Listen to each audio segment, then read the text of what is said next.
What's up, you guys? This is Rob from The Guy Plays, and today on Dress to Kill, we're going to be taking a look at the recent PBRs of the Proto-Excalibur and Nyx Nemesis skins. Now, for those of you guys who are unaware, both the Excalibur Proto-Armor skin and the Nyx Nemesis skin are kind of considered legacy items. They all harken back from Dark Sector, which is the original IP that Warframe was based off of. Just keep in mind, it is noted as the spiritual predecessor, not actually canon. The Excalibur Proto-Armor skin is available for 150 plat, and the Nyx Nemesis skin is 200 plat in the market. Just note, those are the deluxe skin prices, and they do not include the Warframe at all.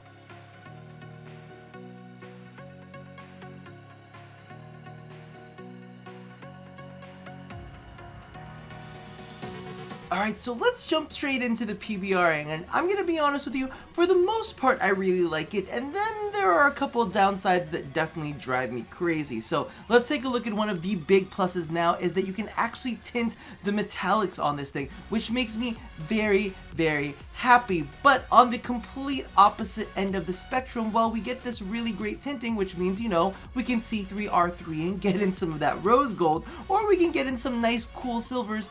But there are still parts of the armor that we cannot tint. So part of me is a little bit like, why give us the option to only tint some of the metallics, but not the option to tint all of the metallics? That definitely kind of like chills my soul, because now I have to make sure that the metallic that I use matches the other metallic that's untintable, or is close to it or complements it in some way, shape, or form, which means that we're always going to have a little bit of a cool theme going on when it comes to kind of like the chest area and his millions of ab packs. I don't really know what to call it. I'm like, it's a washboard stomach, but like to like the 20th degree. It's like we're going a little too far. But that is definitely one of the issues that I have with this. The other issue, as you can see right here, we're missing the Proto-Armor helmet, and there's a big reason for that. I'm actually not a big fan of the Proto-Armor helmet with the new PBRing, and that's mainly because of the fact that the metallic is tied in to a matte portion on the helmet. So it's not tinting the metallics on the helmet, but it's actually tinting a matte portion. So as you can see here, if we wanted something bronzy or something, you know, something a little bit warmer, kind of like down there in the chest area, what's going to end up happening is the helmet portion, which is matte, is going to pick up a part of that, which kind of confuses me, because if you look throughout the rest of this customization, right, all of the metallic bits are just in that accent, but in the helmet, for some strange reason, they decided to go with a matte portion on top of it, which I'm just like, why can't we have tied the tint mapping onto something else so it made a little bit more sense? So you'll see in a lot of my customizations that I actually use the secondary and accent to be very, very similar colors, just because of the fact that I feel like it goes a little bit better together. However, I did just decide to solve that problem completely by tossing on a different helmet, and the Excalibur Mordred helmet is pretty freaking good. There are a couple other ones. The Excalibur Caduto helmet works fairly well with it, not specifically in this customization. I like it with the lighter customizations. There's the Grax V2 that we'll be taking a look at in a second. The Organ helmet isn't bad, but it's a little bit big. I don't know if that's like, if that feels the same for the rest of you guys, but on this specific body, it feels a little bit big, but I still think that it's definitely workable. However, the Mordred is definitely my favorite for this specific look. And speaking of this look, I decided to go with this really, really pretty gem tone, kind of like burgundy, as well as this fairly neutral blue. And the cool thing about this color setup is, really, as long as you stick to gem tones, you can swap a lot of these color combinations out for whatever you want to swap it out for, you know? You could do like a bit more of a teal blue, you could do something with greens. As long as you stick to something, you know, a little bit richer and darker, you can pull off a lot of look in this. And the great thing that I like about it is if you don't go too dark, you get to see all of the cool details on the skin itself. And that's one of my favorite things about the skin, is all of the detailing. And I think that the Mordred helmet kind of flows along the lines of those as well, because it's got like these rough, raggedy edges, and I feel like the helmet kind of ties really well into that.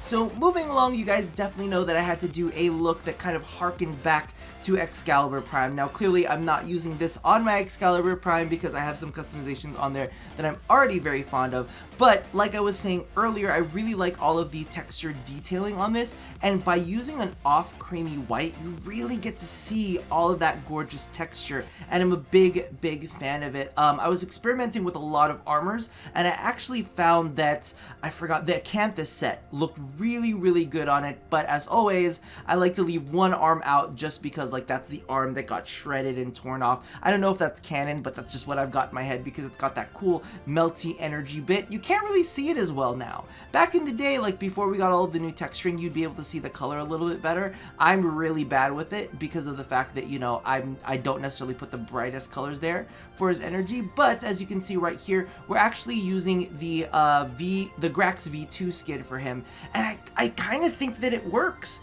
I feel like a lot of the piping from the helmet, it kind of harkens to some of the belts. It's very utilitarian and it feels very Graxy. The only thing that I do need to point out is just be careful with your metallics here. Don't go a little too crazy because even though the metallics, you know, they're both picking up on the exact same thing, the nose piece is a little bit shinier on this one than the other, but I definitely wanted to do something that was kind of like off-white and creamy and kind of pulled from that Excalibur Prime. So if you're looking to capture some of that Excalibur Prime feeling without actually having Excalibur Prime, I hate to rub anybody's nose into it, but I think that this is definitely a cool way to do it. You can actually make things just a little bit golder too. And because of the fact that we're using a fairly, I feel like the gray that we have on him is fairly neutral, that it won't really clash too hard with the fact that the untintable is still a little too gray. That's kind of like what I like to have in some of the looks, is to have that gray to almost anchor it. That way it's kind of like, alright, the gray on the abs and the chest and the arms don't look like a complete sore thumb because you have something that kind of pulls it into it. But you could go a little bit gold on the gold if you want, if you really want to kind of capture that prime effect, but I wanted to soften it up just a little bit for this one.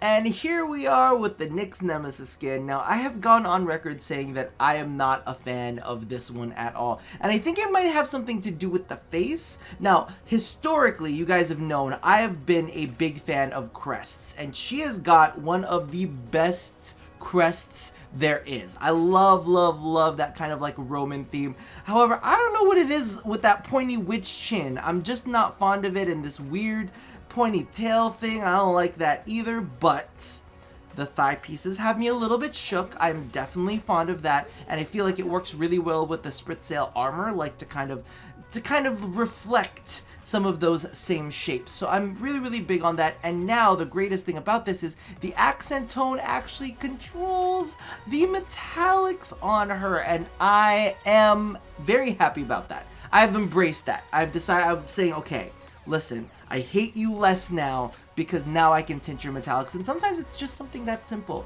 Just that simple and that easy to really kind of pick up on it.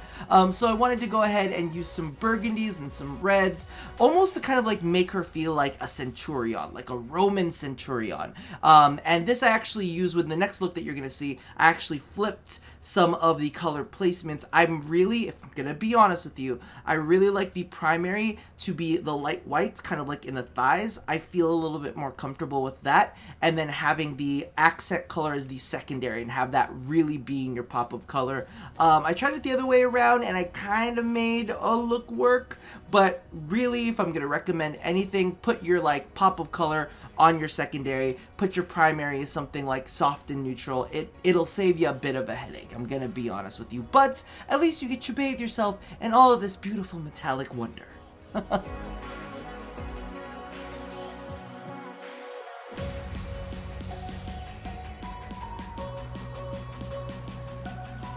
Alright, so I reeled it in a little bit more for this one, softened things up because I realized that I hadn't done kind of like that rosy metallic for a while, and as I was kind of like randomizing through, because legitimately it's not my favorite skin in the world, so part of me is like, what can I do with this, what can I do with this, and I was like, oh, rosy metallic done, kick the fuck in, and I was like, you know what, I am feeling that. And because of the fact that she has so much metallic on her, I just said, you know what, let's go ahead and commit. And one of the things that I absolutely loved with this one is actually the new Barokatir. I think it's called the, oh, I forgot, it's the Foros. I love these kind of like, I guess you would call it calf bits, and it reflects well with the hip bits on there, and it picks up on some of those metals. Not the biggest fan of the shoulders, but legitimately I always have felt that Nyx is a bit of a thigh girl, you know what I mean? Like, I'm like, she's a very thigh-y individual, so having that kind of like having that embellishment on the legs and having maybe a little less up top works well to keep in with her theme. However, this is kind of like where I ended up with this one. I'm fond of it. I really, really like the rose metallics on it. But overall, the skin itself doesn't necessarily call to me. It's alright. It's alright. It's alright. So before we close this out, I wanted to go ahead and touch on one last legacy skin, which is the Proto-Glaive skin. This one is actually equipable on every thrown weapon, or at least every thrown weapon that I have equipped so far. That's the Orvius, the Kestrel, the Glaives, all of that kind of stuff. They've worked on that, so I'm assuming they're going to be kind of like some of the other weapon skins out there that work for the entire genre. It's available for 50 plat in the market. Again, you know, you will need to have a weapon to use it on, because it does not come with anything on its own. However, it does look pretty cool and matches up pretty well with the Proto-Armor skin. Now, before I finish up, I did want to ask, because I haven't played Dark Sector myself, I want to know exactly how close the Proto-Armor skin actually looks to Hayden Tenno's armor. How close does the Nemesis skin look towards the whatever they were? Because I don't even think that they were called Warframes in that game. I think that they were probably called something completely different. Were there any other Warframes that were in that time period that maybe they could port over to kind of like have some cool looks? I don't know. Let me know in the comments below if you've played the previous game and you know what other skins maybe they might be able to pull out their butt. And if you like these type of skins, I'm curious to know, would you want to see these types of skins for other Warframes out there? Because right now we do have the deluxe skins, which, you know, pull from a bunch of different influences, you know, whether it's from different cultures or different myths and whatnot, but this tends to be the deluxe skin for both Nyx and Excalibur, so I'm wondering if it's something that you would want to see for other frames in the game as well. You're like, listen, you did it for them, you should do it for these guys too.